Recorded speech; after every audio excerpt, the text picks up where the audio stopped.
పశ్చిమాసియా యుద్ధంలో ఇప్పుడు ఒక ఊహించని మలుపు తిరిగింది. ఇన్ని రోజులు మిస్సైల్స్తో విరుచుకుపడిన ఇరాన్ ఇప్పుడు ప్రపంచ దేశాల ఆర్థిక మూలాలను దెబ్బతీసే ఒక భారీ స్కెచ్ వేసింది.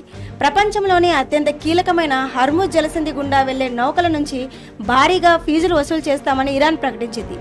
అసలు యుద్ధం ఆగాలంటే ఇరాన్ పెట్టిన షాకింగ్ కండిషన్స్ ఏంటి? దీనివల్ల ఇండియాపై ఎలాంటి ప్రభావం పడుతుంది?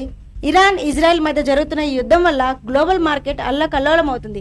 ఈ క్రమంలో యుద్ధ విరమణ కోసం ఇరాన్ కొన్ని వింతైన నిబంధనలను తెరపైకి తెచ్చింది. ఇందులో ప్రధానంగా చర్చనీయాంశం అవుతున్నది హర్ముజ్ టోల్ ట్యాక్స్. హర్ముజ్ జలసంధి అనేది ఇరాన్ భూభాగానికి ఆనుకొని ఉండే అత్యంత ఇరుకైన సముద్ర మార్గం. ప్రపంచానికి కావలసిన ముడి చమురులో దాదాపు 20 నుంచి 30% ఇక్కడి నుంచే వెళ్ళాలి.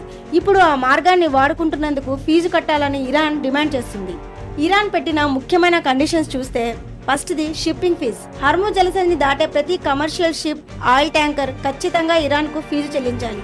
దీనిని వాళ్ళు భద్రతా రుసుము అని పిలుస్తున్నారు. రెండోది రికగ్నిషన్ ఆఫ్ రైట్స్. ఈ జలసంధిపై తమకు పూర్తి సార్వభౌమాధికారం ఉందని ప్రపంచ దేశాలు గుర్తించాలని ఇరాన్ కోరుతుంది. ఇక మూడోది, అమెరికా ఇతర దేశాలు ఇరాన్పై విధించిన ఆర్థిక ఆంక్షలను వెంటనే ఎత్తివేయాలి. ఇజ్రాయెల్ తన దాడులను పూర్తిగా ఆపేయడమే కాకుండా గాజా, లెబనాన్ నుండి వెనక్కి వెళ్లాలనేది ఇరాన్ ప్రధాన డిమాండ్. ఒకవేళ ఈ టోల్ ట్యాక్స్ కనుక అమల్లోకి వస్తే అది ప్రపంచ ఆర్థిక వ్యవస్థపై కోలుకోలేని దెబ్బతీస్తుంది.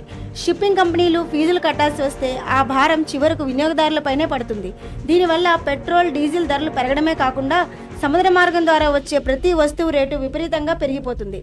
అమెరికా వంటి దేశాలు దీనిని ఇంటర్నేషనల్ లా అంటే అంతర్జాతీయ చట్టంకు వ్యతిరేకమని అంటున్నాయి. ఎందుకంటే అంతర్జాతీయ జలాల్లో ఇలాంటి పన్నులు వసూలు చేసే హక్కు ఏ దేశానికి ఉండదు. మరోవైపు భారత్కు ఇది పెద్ద తలనొప్పిగా మారే అవకాశం ఉంది. ఎందుకంటే మన దేశానికి వచ్చే క్రూడ్ ఆయిల్ ట్యాంకర్లు ఎక్కువగా ఈ హర్ముజ్ మార్గం నుంచే వస్తాయి. ఇరాన్ పెట్టిన ఈ కండిషన్స్ వల్ల ఇండియా వంటి దేశాలకు ఇంధన దిగుమతి ఖర్చులు పెరిగిపోతాయి.